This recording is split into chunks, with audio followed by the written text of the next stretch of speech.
Good morning, everybody. Welcome again to Writers Chat. We're so glad that you're with us this morning. My name is Johnny Alexander. I write inspirational fiction, and I am so excited to have one of our regular hosts back with us. She's been gone for a while because of a book deadline.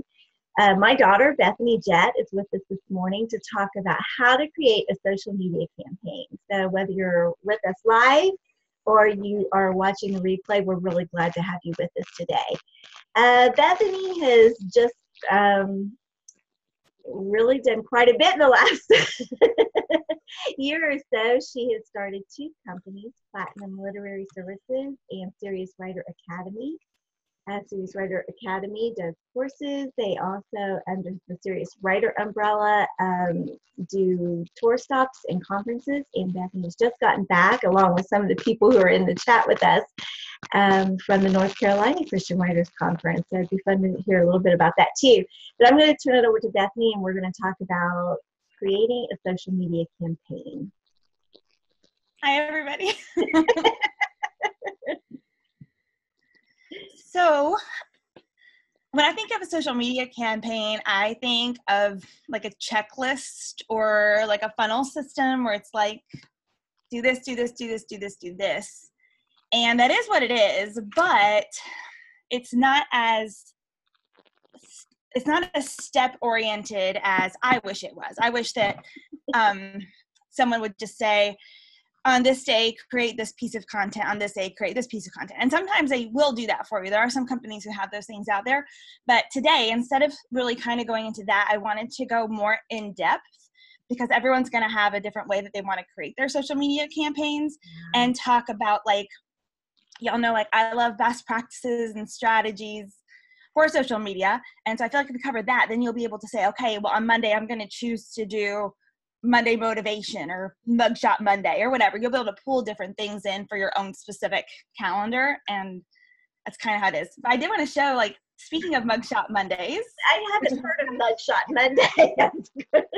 That's kind of cool. You can get a picture of you in your coffee mug, which is our new Serious Writer mugs. Nice. I like that. Yeah, that's nice. So if you drink coffee or if you drink anything, just stick it in a coffee mug, and then you can get a selfie with your Mugshot Monday. Ah. No. Like a mugshot? No. This doesn't work for you? No. But it's a popular hashtag, and it's super fun. So there's lots of different, like, daily hashtags that you can use, like, across all the social media. And that's a good way to just participate in things that your audience is participating in, and then a little bit of discoverability as well. You know, Throwback Thursday is a real big one, especially on Instagram and things like that. So I actually have some slides that I use when I teach. I was going to show my screen, but if I do a play, like a slide, it'll turn on, it'll double monitor on me. So you're going to see my slides down the side. So I really couldn't get a turn around of that. But if you want, I thought I could just kind of go through this and then stop me, and we'll make this interactive, not like a teaching. As always, questions in the chat. Make sure that if you have questions that you ask that. Or, I mean, I like I said, I hadn't heard of Mugshot Monday. I am not a coffee drinker, and so I think I missed out on all this, you know, this very, what I want to say, it's like a cultural thing, right? And I totally missed it because I'm not a coffee drinker. But what other things? I mean, like, if you have something in the chat that you're participating in, not on Tuesday, Wednesday, Thursday, Friday, Saturday, Sunday, you know, let us know about those, because it'd be fun to know about some of those that we're not familiar with. So, Bethany, you know, I was a few minutes late. I was wondering, is there a place that we can go see these lists of hashtags? Oh, yeah. Where would we find some ideas where we would start looking? Google. I mean, if you Google, like, daily hashtags, people have created lists of popular ones. Like, I just put in the chat on Twitter, and they can work across all social, but each social media platform, I always say it's like children. I've got 3 boys, and they're all very different from each other. And it's like how they all so different. But social media is like that too. Like, you have to, each platform, it has a native voice to it and, like, its own culture. And so you want to make sure you're using it, like, appropriately for the platform.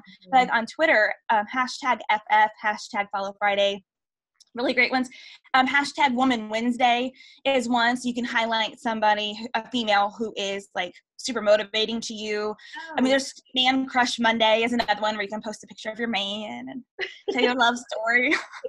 Those are the fun ones. Man Crush Monday. Man Crush Monday. So what you can do. Johnny and her dog. She should do something with the dog. Oh, you're good, Mom. Yeah. My Saturday. Yeah. Griff You got cat? from obedience school last week. You did. That's just a little. He has a medal. He has a medal. He does. Yeah. So I guess one strategy you could do for your social media campaign is do some research and figure out the hashtags for the different platforms and create like some sort of spreadsheet if you're into spreadsheets.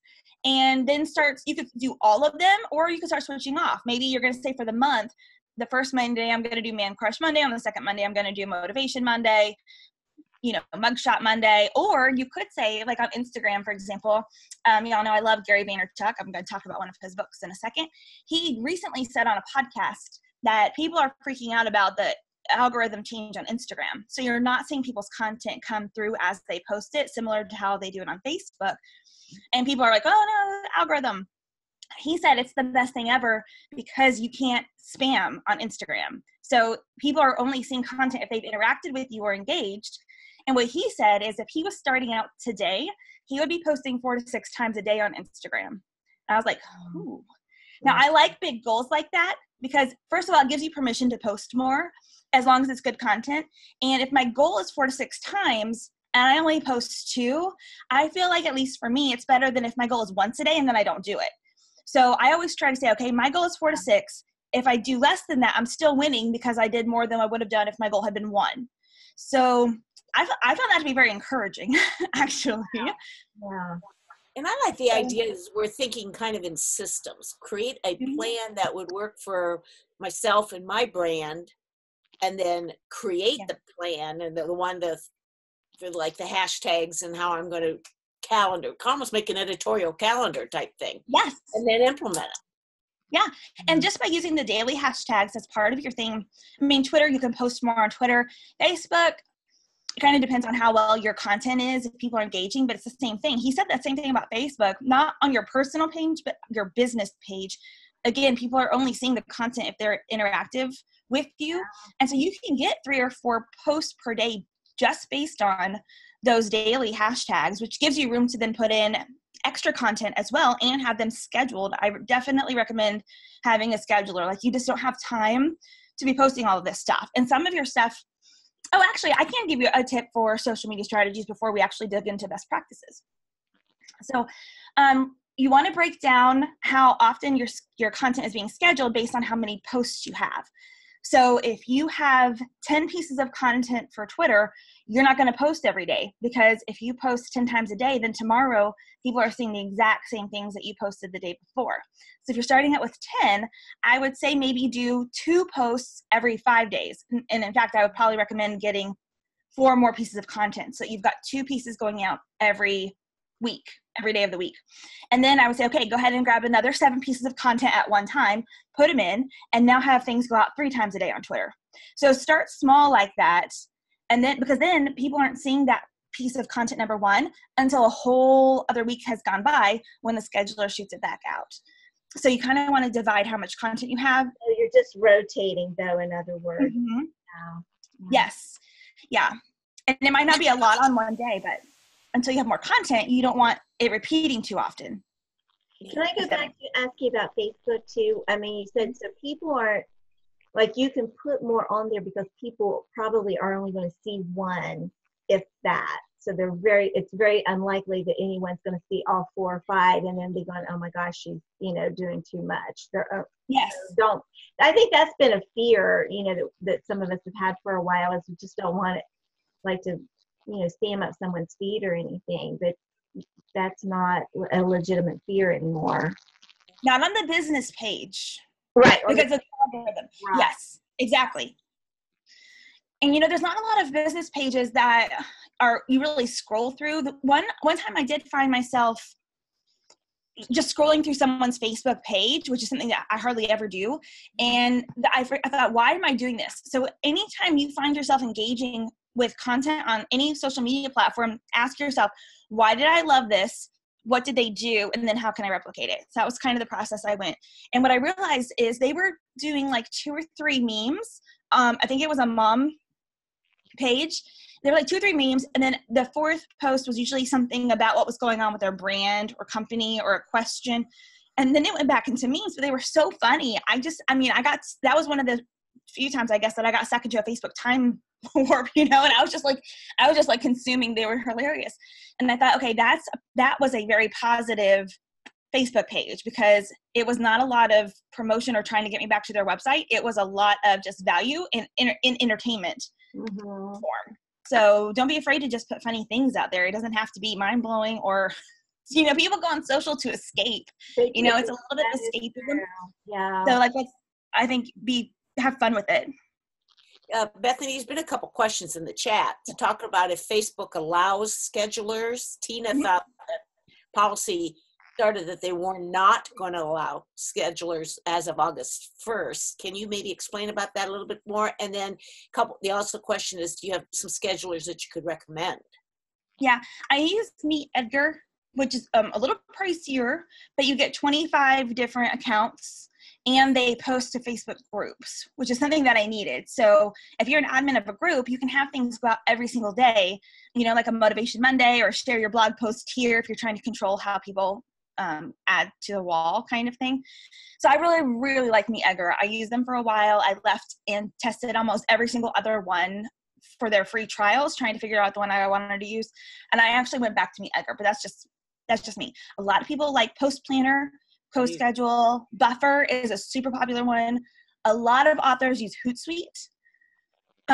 So there's a lot of, just kind of depends on your personality and how you like to interact with the interface, I guess. And is Facebook open for all those still? Because there was some Mine are still posting. Yeah. Okay. Now, what I know is from the notifications I was getting from Meet Edgar. So during some of that change,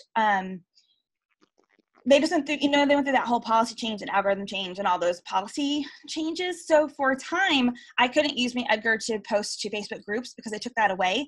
And I don't know if they were going back to all the third-party schedulers and reaffirming that they were within their policies, but we got that back. And I can still use Meet Edgar to post to Facebook pages. So for a while, there were times when we couldn't, for a while. And I don't know if I can still do this through there or not, but they took away the tagging feature I can't tag people on Facebook like another business page. That may or may not be back. I mean, they went through several things like that.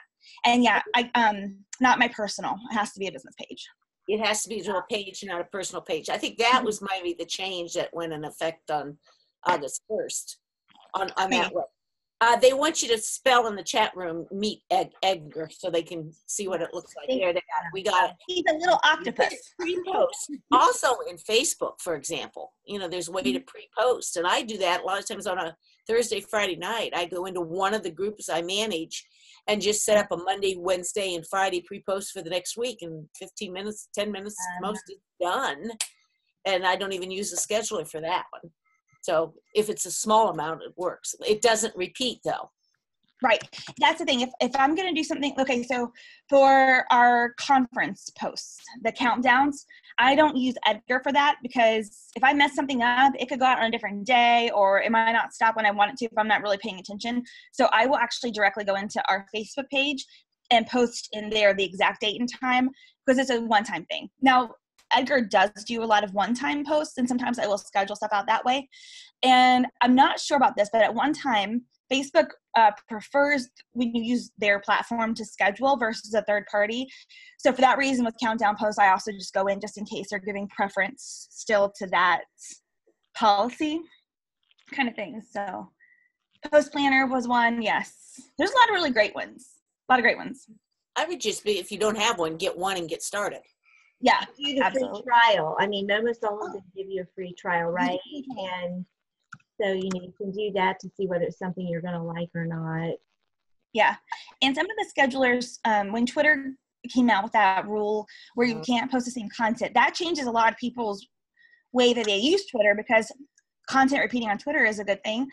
Now, because I'm back with Meet Edgar, I do not know about the other schedulers, but Meet Edgar is now doing a thing where if you put in like a blog post URL, it will pull 14 variables for tweets to come out of that to schedule for you. So you're not getting 14 tweets yourself. You're kind of putting it in and it's giving you variations.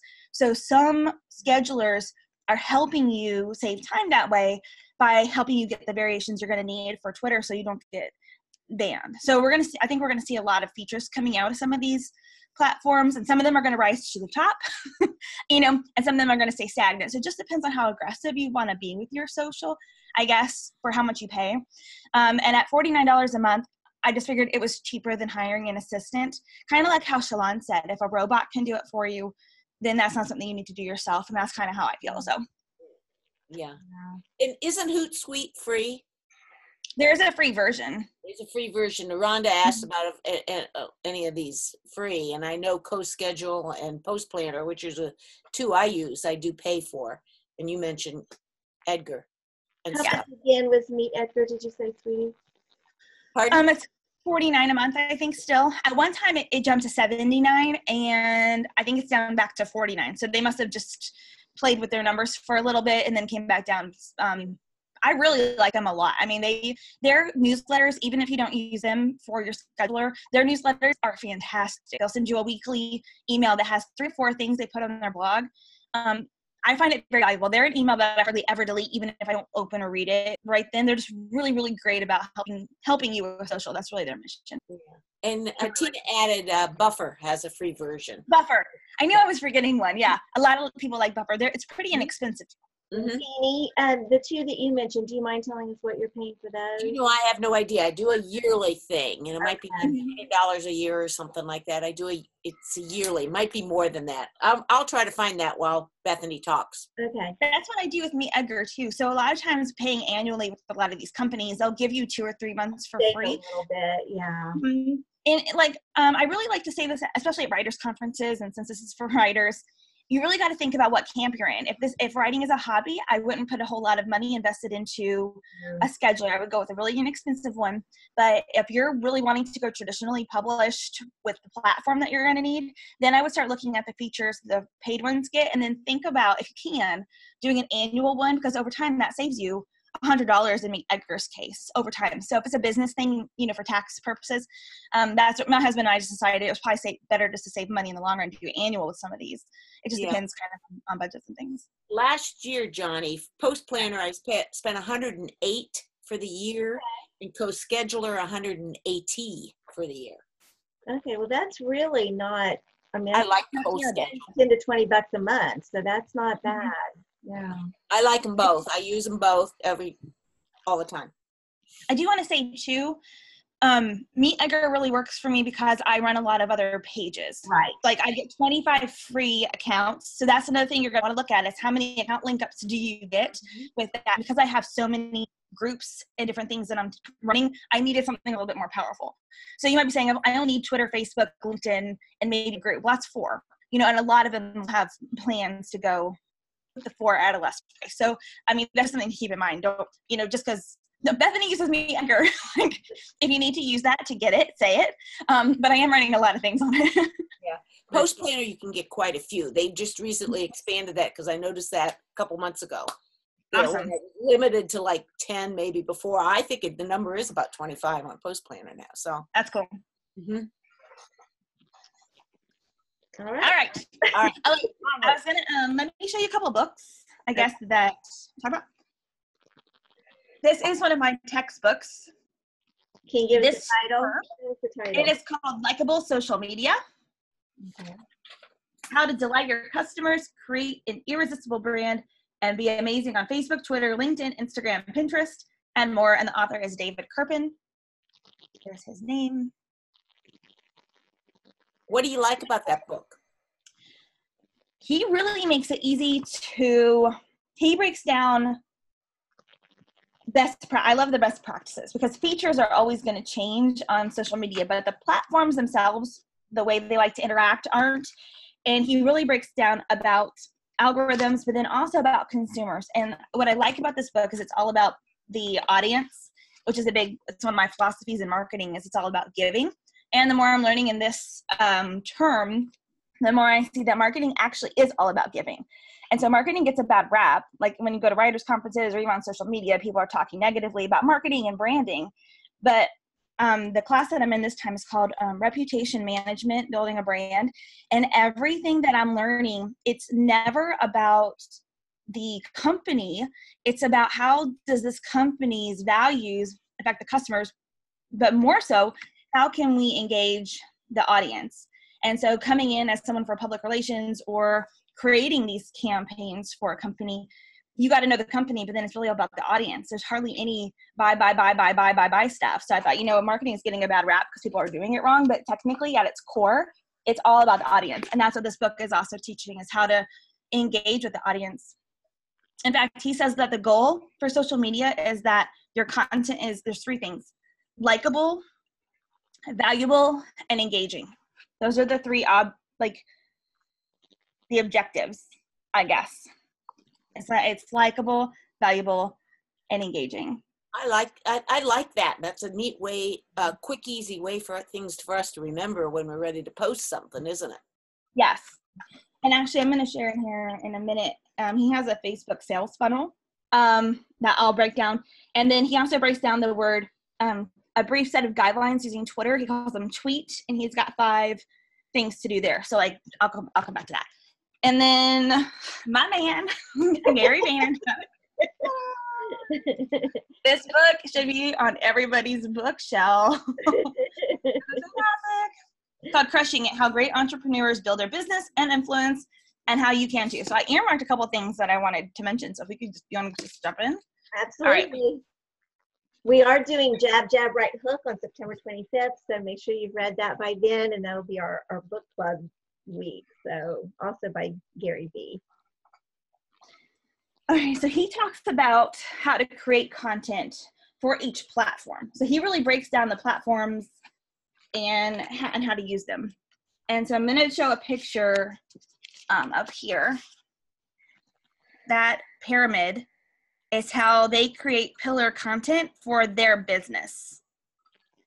So pillar content is one of his words that he talks a lot about. And it's really about creating one piece of content in the platform that's native to you. So if writing is your best one, then you would be writing an article or a blog. If you're good on video, then you would create that same piece of content on YouTube. Or if you're not doing the face, but you're just doing the voice, then maybe a podcast. So pick the one that's your strongest. Create the pillar content, and then from that one piece of content, you break it down into smaller pieces of content that then go on the other platforms that aren't, your favorite ones, basically. Vaynerchuk. Yes. He is not a Christian. And I just want to say this because I just get really irritated about this. Because we're a clean and Christian company, and a lot of Writers Chat people here are Christians, but Gary Vaynerchuk does not write for CBA. He doesn't claim to be a Christian. And I think sometimes we expect people who aren't Christians to act like Christians, and he's not. Well, as far as I know. So no, there's going to be some language in the book. So, but if you're watching any TV with language, then don't send me emails about how there's a bad word in the book. So anyway. We're after the content. Yes. And then in here, he also says, you're going to have to make sure that you're constantly updating your knowledge and insight, and find a memorable signature style. And it's like, well, what's that? How do I create a memorable signature style? I don't know. But really, he talks about also, I'm going to show this page. Talk again. Talk. Document, don't create. Okay. Right here. Okay. So one thing that he says a lot on his podcasts or in his articles is that think of the way you're creating content as really just documenting. And that's what he does. That's where all of his content comes from, which makes it easier. It's less pressure. Yes. I don't have to create the content. I'm just going to document what I'm doing. And so you're already living the things that you love to do. And so document them. That also gives you permission to do more than just one thing. So like Mom, like with Griff's obedience, you were documenting Griff's journey, write the medal, that kind of stuff.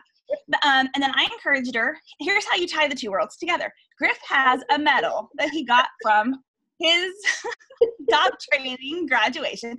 So I told her, I'm like, go get your Serious Writer medal that she won first place for her book, put it on, and get a picture with Griff, because you're both medal winners. That ties in two worlds. It ties into anyone who's just following her for the dog stuff. It ties in the fact that she's a writer and she won an award. It's very natural. It's kind of funny. And I don't know, just there's ways that you can do that. So I thought that's kind of fun. It's and that's a signature. funnier when the medal that they gave out for the award is like this big around. You can tell if you beat Griff. You got a bigger one than you did, huh? Oh, no, his is only like this. The writing medal is like, covers my face. Yeah. Serious Writer's motto is be bold, be better, because we should be better writers than anybody. And so the medal is bold. The medal is gold. It's like a saucer for your cup. But you know what else that is that I was always taught when it can, like the advertising, you can't go wrong by either having animals or kids. That's right. And That's true. It's such a universal thing. Look how cat videos and dog videos are so popular on media and stuff. So Bethany, your idea of linking those two together is a wonderful. It should be on your about page too. And you think about it, Johnny, that on that, because that's so appealable to your audience. Yeah, we do have fun. Yes. I was interested in that whole. I mean, it's so interesting how just changing a word can make such a difference, because when you're thinking of creating, creating isn't easy, right? Creating is coming up with something new, something fresh, something original, something, just all this. But when you're documenting it, it's just like, well, yeah, I can do that. And I don't know, it's just amazing how just changing the word, you're still doing the same thing. But it empowers them. It empowers them. It really, it's not as intimidating. What was Gary's book again, by the way? Crushing It? He has 5. This one is called Crushing It. Right. Now, this one came out just recently. This is his latest one. But behind me on the shelf is the book called Crush It that he wrote several years ago, where it was the same thing. He was going through and it's amazing still. He goes through all the social media platforms. This book updates all of that, plus has real life examples of people who actually followed what he said in Crush It. Wow. And have made it. Some of the people in the book are people that you know as very famous. So within that time frame of reading Crush It, they went from like their very small platform into these big names that we all know. And so in just a matter of less than 10 years. Well, I'm like explain the different titles, because if I would have gone on to Amazon or a bookstore and seen the two, I wouldn't have remembered right off which one. I wouldn't have either. You just don't see it. So Crushing It is the one. You want the yellow one. And then another book that he has, this is why I love him, because he loves and values people, the Thank You Economy. It talks about how to give back to your audience and how to really respect them. This is a book for anyone, not just on social, but if you talk to someone during the day, then you should have this book. It's so, how's that for a bit? Gary V fan club here. I was wearing his shoes at the conference. He's the only entrepreneur that has shoes like Michael Jordan has Nike shoes. K-Swiss has done 3 pairs of shoes. He's the only entrepreneur in the world who has shoes named after him. And the 003s I love them. So anyway, you're right. Here's one last thing about him. He has millions of followers across all social media platforms, across all of them. So a lot of times you'll see someone who has a lot of people on one platform because they go real strong in one. He's done it in all of them. So if I'm going to learn from anyone, it's going to be the guy who figured out each platform and continues to learn from there. So that's why I do that. Okay, so documenting. So actually, there was a guy who emailed him like 8 times and asked if he could follow him around with the camera to document him. Well, finally, after the 8th email, he said yes. So he's been with him for 3 years. His name is D-Rock. So basically, literally every single day of his life, he has a camera on him. But the content that they pull from that daily, it's called the Daily V, is amazing because they don't really show like client things like privileged information, but sometimes people stop him on the street and he'll give them advice about their thing. Well, that's content now that he can put out on a YouTube video, or he can give to his team to create a blog post out of. And the way that we can do this, because we're not going to be hiring people, unless you want to hire your kids to follow you. When I started thinking about documenting, Instagram stories is a really great place to start testing what your audience responds to, because you're just documenting your day. So in Instagram, you can click on your face and it'll open up a camera. And so like sometimes if I'm making breakfast, I'll just kind of document like, oh, I could give someone a recipe for how to make biscuits and gravy, you know? So I'll just take pictures throughout the entire thing and upload it with some steps. If people respond positively to that, that's a really good thing. And then if you don't want to be on video, you're just kind of taking pictures of what you're doing. I mean, right now, sometimes on Writer's Chat, I'll just grab my phone and take a picture like this to get the screen and put that in my story. Like today's Writer's Chat topic was social media campaigns, you know, link in bio. Well, now I've just added value to people because they get to go watch the replay if they choose to click the link. And if they don't, I'm also just building credibility with my brand because I've been doing something writerly and I say that I'm an author in my bio. Or I could give some resources in there as well. So Instagram stories is a great way to start documenting your life. We've had a couple cute comments that Rhonda thinks it would be a nightmare to be following around, you know, and I think I agree, Johnny, with mine. I think mine would be quite boring on that. And my photographer would fall asleep. Melissa says she doesn't want to post pictures of her mug unless it's an actual tea mug. So we're having fun with words in the chat room today. I love it. What else you got for us, Bethany? Oh, I got so much. Okay, I put a sticky on this page because his chapter 7 is called Get Discovered, and he talks about smart use of hashtags and direct messaging or reaching out to influencers on social media, which is a great way to just shoot your brand up. Actually, we need to have Vicki come on and do a Writer's Chat about that because she's the queen. But one thing that I did want to say is, in most cases, this is a direct quote, in most cases, you should count on this process taking years, not months. If that bothers you, close the book. And he bolded it. Wow. And that's the thing. I think a lot of people want like instant gratification when it comes to social media, but this is a long game. It is a long game. This is not a short game. And so that's just that, I guess. I guess that's where you decide. Am I going to do this for me and, you know, just do some books on my own kind of thing? Or am I willing to kind of do what it takes and get to know my audience, engage with them, create the content? The book isn't the goal. And that's something I say in every single one of my classes. The book, I can have a book tonight on Amazon with CreateSpace. That's not the goal anymore. The goal is to have an audience that you give so much value to that when you do have a book published, you sell thousands of copies, if not hundreds, because you've done such a good job building that brand before. That's the goal. It's everything. And one thing we learn in our marketing class is the difference between traditional media and integrated media. And traditional media is a one-way conversation. It's TV, it's radio, it's newspaper. They tell you what you should know. And integrated marketing is us being able to interact directly with the consumer or your audience and get feedback. And nobody had this before. I mean, we actually get to know, you can test ahead of time what your audience wants before you ever have a publisher spend the money to get this book into print. That, you know, I mean, it's amazing. It's amazing what we can do with social media and actually giving value, which really should be the heart of the whole thing.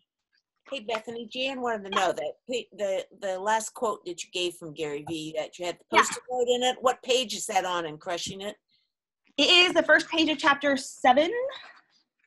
And like he goes into Snapchat, he goes into all the, I didn't see a page number down on chapter 7. I'll look on the chapter 7. Okay, if she looked around chapter 7, she had to be 139. 139? Okay. Yeah, thanks, Melissa. Oh, I guess we could look at the Facebook sales funnel real quick from the book Likeable Social Media. While you're looking for that, I just want to encourage everyone to start tracking your social media numbers.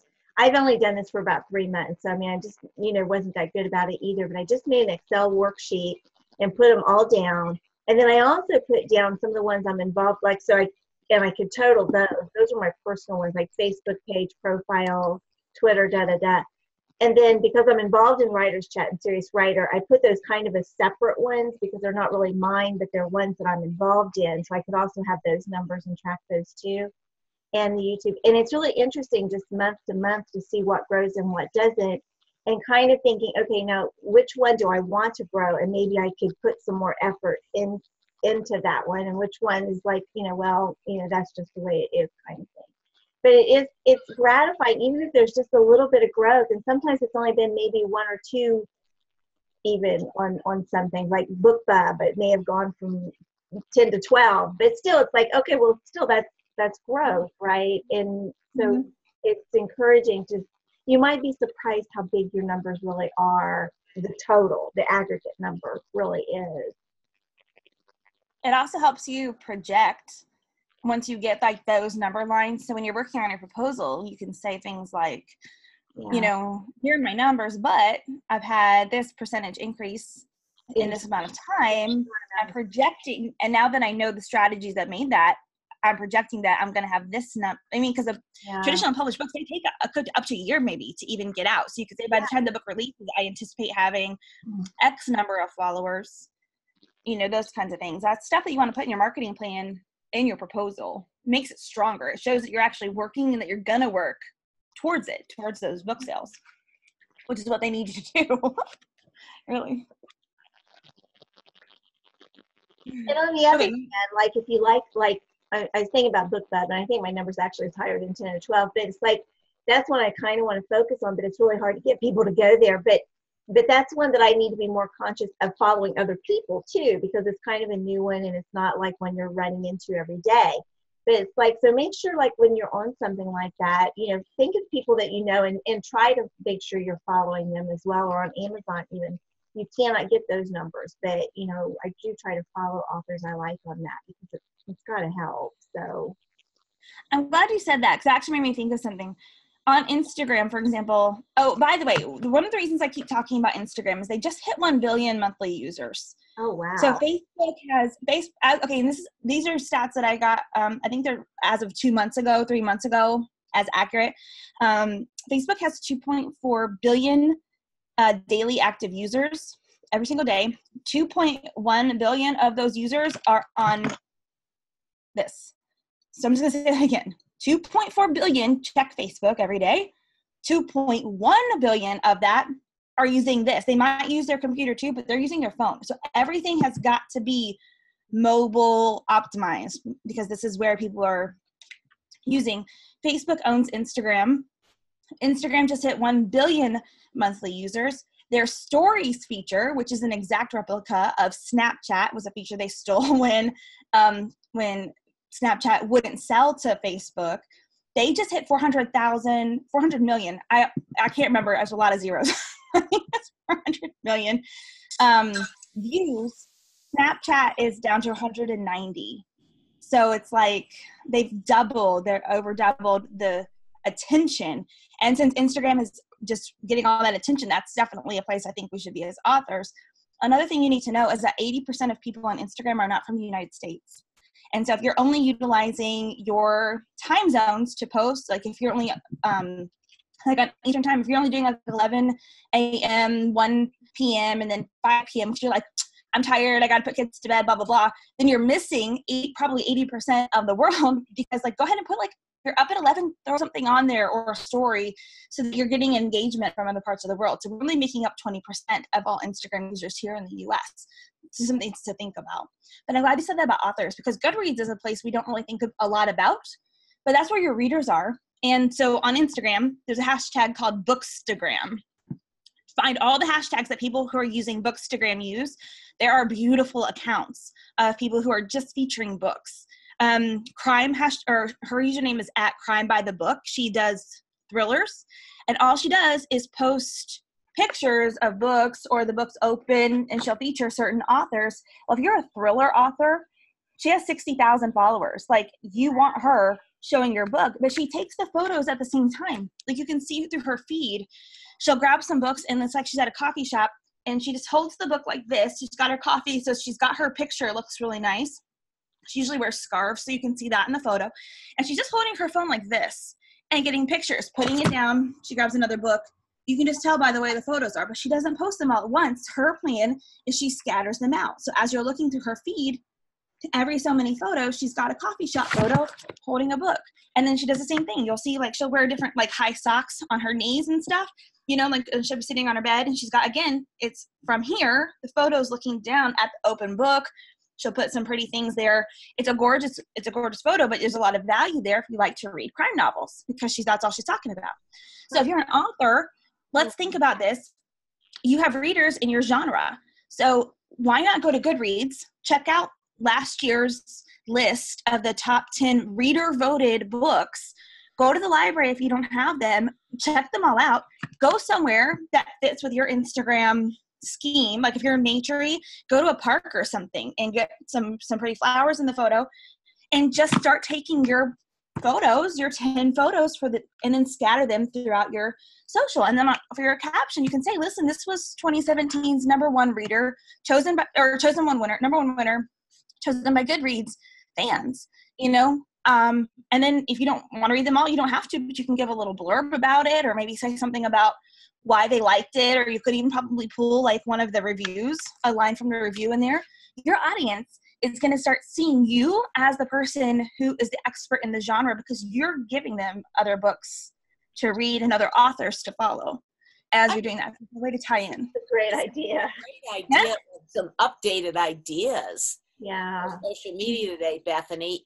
There's a couple people commented about LinkedIn. Can you give us anything up to date on LinkedIn or strategies for that? Yeah, I have to tell a story off the air. So remind me. Okay. I can't say it on stage. You have to be on to join the after party because that's when you're hearing the story about LinkedIn. Yeah, it is almost 10 on, so we probably ought to be sure, Bethany, you got your main points you want to cover too. So, but anyway, make a couple comments about LinkedIn.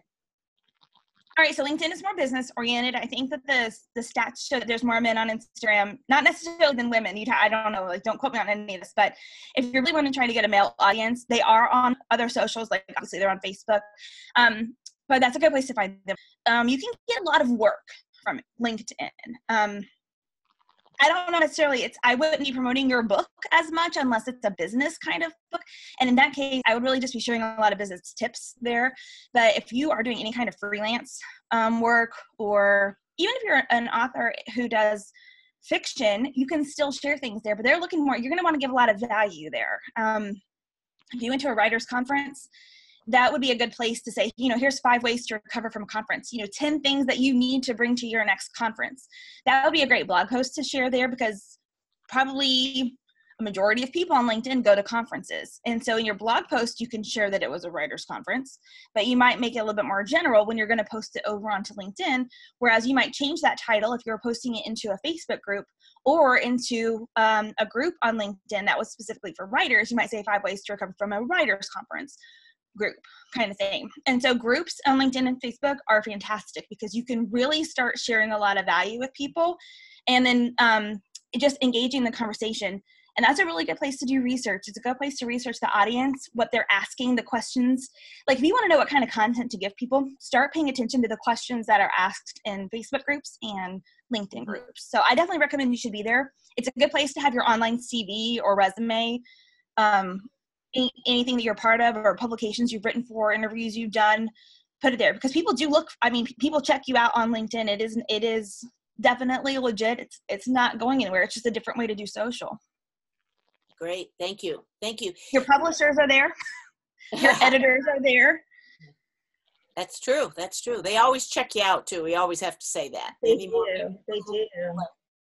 And if you write, like, let's say you write YA fantasy, then you should definitely be checking out blogs and websites that talk about YA fantasy. And I would be sharing the information over on LinkedIn for anyone else who does, because that might also grab the attention of somebody. And I will tell you, just a couple of my friends, there are editors who have been watching their social media and have been reaching out. I mean, all of a sudden someone will say, so-and-so just followed me on Twitter. It's like, ooh, they're paying attention. I mean, and they are. Yeah. That's great. And you can become an influencer like that too. Like if you write YA fantasy and you start doing that and people notice it, they start turning to you and you Exactly. become the influencer for YA fantasy for a certain group of people.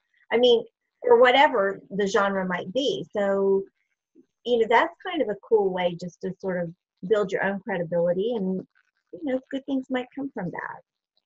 Right. And to share tips and tricks about the genre. Mhm. Like, here's a mistake many fantasy authors make. Yeah. Here's how to avoid it. Yeah. I know because I did it, right? Like, self-deprecation, the more transparent you can be on social, the more people love you. I mean, sometimes, I will be honest, like, if I've got something good that's going to happen, I'm going to share, I promise you that I have already thought about this, tweets or whatever surrounding it. They're almost all going to be funny, or I'm being an idiot. Because you have to balance the really good stuff and be like, see, I'm still a person. I tell people we're in Georgia when we're really in North Carolina from the stage. That's what I did at the conference. So. Yeah, well, and then you're being authentic and real, that they connect with you. They connect with you as a real person and stuff like that. Yeah. We have about 5 minutes left before we invite everybody in. Bethany, what last measure or point do you want to share with our group? Okay, I'm scrolling through the things that I never ever put online. Okay, I guess this. Blogging isn't dead. Email isn't dead. People always say these things are dead. They're not. It's just usually people who say that are having a hard time with it. If anybody's winning in a category or a space, it means you can do it too, right? So anyone in your circumstance who's done something, that means it's done. So I guess my last thing is your audience doesn't only read blogs. And then I'm actually going to share this because there's a lot of text, and I'll read it on screen just so we have the audio of it too. Let me just share this real quick. I want to make sure I share the correct desktop. Yep, so many windows open. All right, so can you guys see the briefcase? Yeah. Okay, so I'm going to read it for the audio. Lauren Evarts of the Skinny Confidential is queen of extending her blog beyond her site. I engage with almost every single bit of content she puts out. But then I started realizing I rarely go to her actual website. But I've watched almost every single one of her Snapchats for like a year now. And I've listened to her hour-long podcast every week for over a year now. And do you realize how much she has had my attention? It honestly might be the equivalent of one full week. And so the thing is, I would say, have your pillar content be, like, your website's the only place you own. But so I think putting this content on your website is genius.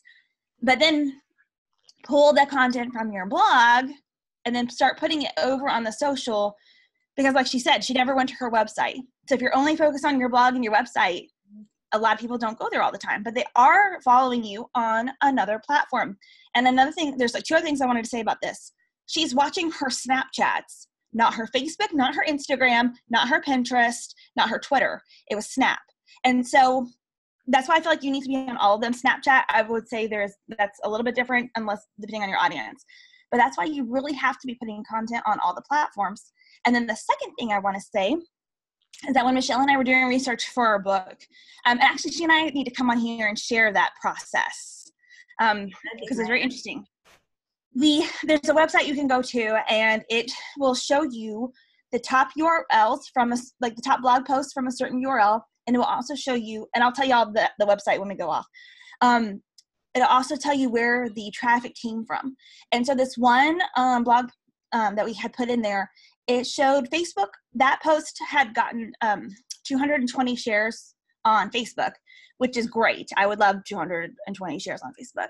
And across all the other platforms, it was pretty less than that. On Pinterest, it had 400,000 repins. Wow. And so when we saw that, we looked at each other and it was like, if she was just like, I can't do all the platforms, which is what, is an excuse that we make. I can't do it all. If she hadn't put that on Pinterest, she would have lost 400,000 repins, which were probably directed a ton of traffic back to her website because the other socials hadn't caught that number. And it was a recipe. So if you can pull a recipe, so we started pulling the keywords. What keywords does she use in that recipe? Guess what? In our book, it's not the same recipe. It's one of mine, but I used a couple of the keywords in the recipe. So that way when we put it on there, we're definitely putting it on Pinterest.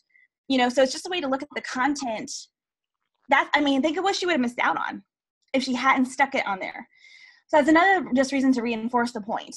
Like, be on all, figure out a way to have your pillar content or your primary stuff put on your website, and then just share it out to all the other ones. You don't have to spend a ton of time there, spend time in a couple, but get the content out on all of them because you just don't know what your audience is looking for where. So that's the end. That's great. I invite people to come on back in and we'll have a group discussion. Bethany, this has been like this a refreshing way to look at social medias, because so often we get the this is how you post on, it's almost too elementary, and you've given us a real smorgasbord of some ideas here, I think. And make it fun. Yeah. I mean, because instead of a job and a chore, it can be fun. I should probably tell you the URL. It's buzzsumo.com. Spell it? Buzz, BUZZSUMO.com. There's like a free little trial, and it's not a lot for free. It's really expensive. Like, I'm trying to figure out a way to be able to get it. It costs a lot of money. But so I wouldn't go there until you're really ready to take note of keywords, topics, save your free however many times you get to search something, until like you've got a plan, because powerful information that we learned as we were researching for this book actually changed the way we wrote the book, and it changed the whole book. Honestly, it's really more what people are looking for right now. There are a lot of books that we could put in, if it's appropriate, a recipe, for example, with the idea that would be promotional, but it would also have to. It'd have to make sense, yeah. It'd have to make sense, but you think of this recipes connect in a lot of ways. I mean, that is great. Yeah. And if you're writing. Yeah, and if you're writing, let's say you're writing nonfiction, you're like, I don't really have a recipe because I don't have a character who can make a recipe, then you could pull that in. Like, I'm trying to get in so many words today, or I'm working on a proposal. I have to have a fast lunch that my kids will eat, right? Okay, so maybe it's pinwheels, where you wrap the meat up in a thing and you cut them into cute things. That could be a recipe, but you tied it back to anyone who's busy and needs a quick lunch that's not like fried. Book, but it's related to the book process, which gives you PR for the book. Got it. Yeah, that is great. We got some people just listening, they can't come on back on, but anybody either in the chat or on the screen got a question? I think Norma's aliens are back because she's popping in. Norma! I had a great time with Norma and Tina. Norma was at the North Carolina Christian Writers Conference. Tina was there too. Bethany was, of course, there. Makes us all wish we'd been there. Oh man, good. I tell you what, amazing. It was just absolutely wonderful. It was much smaller than my first conference, which was Blue Ridge.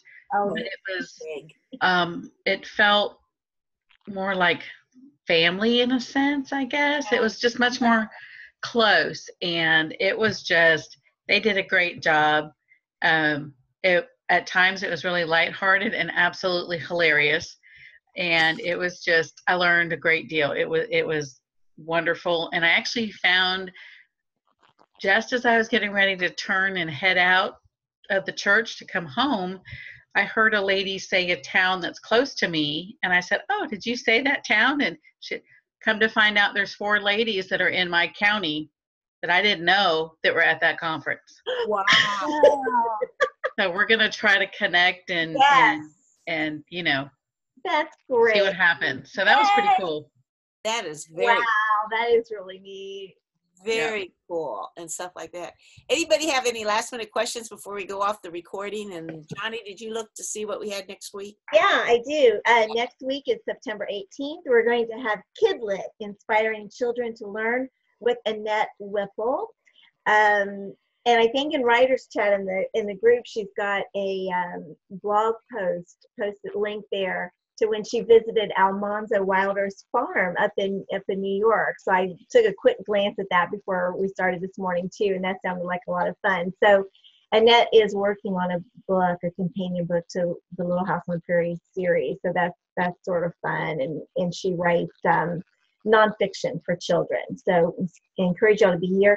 And then you've got 2 weeks still then, September 25th, to read Jab, Jab, Right Hook by Gary Vanderchuck, and we're going to be doing an open book club discussion on that, which I think Bethany's going to be leading because she's the Gary V expert. Okay, so yes, that's the next 2 weeks coming up on Writer's Chat. And a couple people have said in the chat, Bethany, everybody's wonderful to see you back with us because we've missed you. We have missed you. Yeah. I said I was going to say the tweet 5 things earlier and then the Facebook funnel. So I thought I would do that real quick for the recording in case anyone heard that and was like, she never said what she was going to say. Okay, so just real fast. A brief set of, this is from Likeable Social Media, page 220, and he's talking about a set of guidelines when using Twitter based on the acronym TWEET, and I'll just say them real fast. T is for trust building, build relationships. W is for wisdom, learn from industry leaders and your customers. E is ears open, listen to the conversation. That's I took an entire class on that. Like, that could be an entire writer's chat. The second E is establish your brand, create a strong presence. And then the final T is teach, tell the world about what you do. And that's really similar. I'm going to show this on the video in case anyone wants to get a screenshot of it. This is a Facebook sales funnel right here. And so it starts out real big with Facebook marketing. And so going down the funnel, awareness is the big thing, education. So if you see in both times, it's all about teaching and giving value. I mean, all value. Then it's engagement, likability. Then it browns down to the sale or the ask. And then at the very bottom is the repeat engagement. So just some things. This might be a book to check out. Thank you. Thank you. Okay. Johnny, Bethany, thank you so much for being with us today and on all that and sharing with us. Really gave us some really great strategy ideas for social media. And like I said, I think it was a fresh way, to look at social media again on that and stuff. And Johnny, any last minute thing before we go off the air? Bethany, any more? Good. We're just glad that you're all here.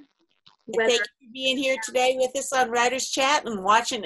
We have a great group in the chat room, but if you're watching us on replay too, we really appreciate you being with us, and we hope to see you next Tuesday at 11 o'clock Eastern, 10 o'clock Central. Bye, everybody. Bye-bye.